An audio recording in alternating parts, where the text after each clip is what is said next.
Hi, my name is Karen Gil Zuluaga. I'm studying industrial engineering, and today I will share you the case of the Diamond Supermarket, date 19 March 23. So, all characters of the case: Joaquin Perez, he's 60 years old, son of Eliezer Perez and Carlina Rodriguez. He graduated from the high school at the 16 years.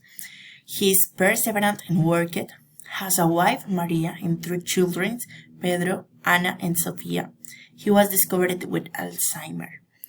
Organizational structure. The Diamond Supermarket has 10 employers: Maria, Pedro, Ana, Ofelia, and Yasmin, Oswaldo, Felipe Rodriguez, Rodrigo, and Juan Sebastián.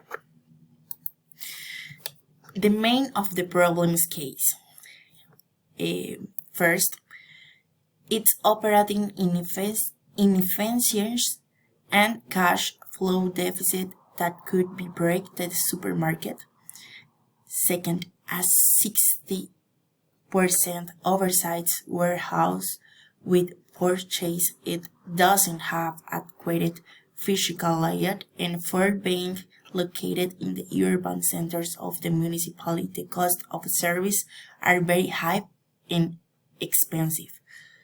Third, some supplies don't have in BIMA. Fourth, they have competence.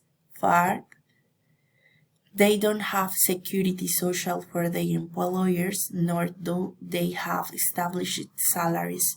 Sixth, the supply chain is a little costly and unreliable. Thank you.